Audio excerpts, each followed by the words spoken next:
مولانا کے والد، جیسے کہ پچھلی مرتبہ عرض کیا تھا، خوارزم شاہ ان کا دوست تھا،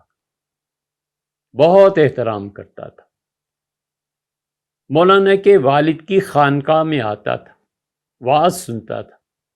اور بس صرف اشارہ کرتے ہیں کہ وہ جو کہا گیا ہے نا کہ امام راضی اس نے دیکھا اتنا ہجوم مولانا کے والد کی خانقاہ میں ہے تو اسے اپنی بادشاہت کا خطرہ ہو گیا، اور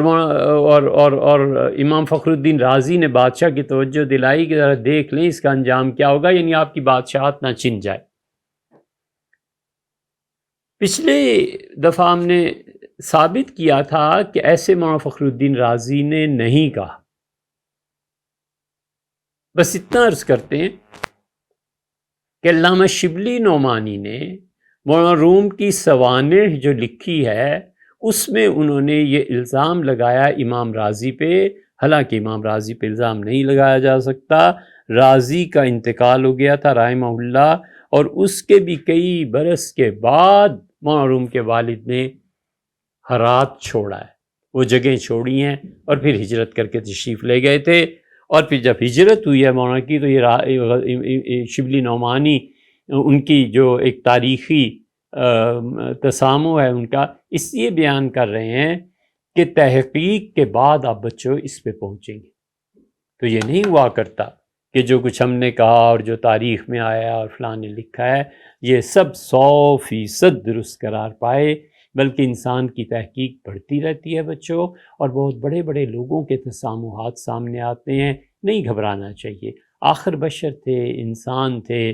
لکھنے میں کبھی خطا ہو جاتی ہے، کبھی سننے میں خطا ہو جاتی ہے، کبھی کسی طرح ہو جاتی ہے، تو کلیتاً کوئی معصوم نہیں ہوتا، اور جب تحقیق میں کوئی خطا ہو جائے تو اس پہ لان تان بھی نہیں کرنی چاہیے، مذاق بھی نہیں اڑانا چاہیے، بس ہو جاتا ہے۔ مولانا مظہر خان صاحب نے پورا رسالہ لکھا کہ زمین ساکن ہے اور حرکت نہیں کرتی، جدید سائنس جو کچھ ثابت کرتی ہے یہ اس کے برعکس ہے، تو ہوا انہوں نے ایک تحقیق لکھ دی۔ دیوبند کے کتنے ہی حضرات ہیں رحمہم اللہ، تحقیق کی، ایک نتیجہ تو جو تھا اس پہ پہنچنے کے بجائے کہیں اور پہنچ گئے۔ یہ سب انسانوں ہی کی خطائیں ہیں، یہ سب انسانوں ہی کی دلائل کی بنیاد پر غلط نتیجوں کو اخذ کرنا ہے، انسان ہی ہوتے ہیں نا، تو اس لیے یہ چیزیں چلتی رہتی ہیں۔ غالباً لکھنؤ میں تھے تو حضرت مولانا میاں صاحب رحمۃ اللہ علیہ سے کسی نے کہا کہ حضرت فلاں جو دعوت و عزیمت میں بات ہے وہ درست معلوم نہیں ہوتی، تو حضرت رحمۃ اللہ نے بہت بے نیازی سے جواب دیا، حضرت نے فرمایا یہ کام اگلی نسلوں کے لیے چھوڑ دیجیے۔ مطلب یہ ہے کہ وہ جب پڑھیں گے نا آئندہ آنے والے بچے ان کتابوں کو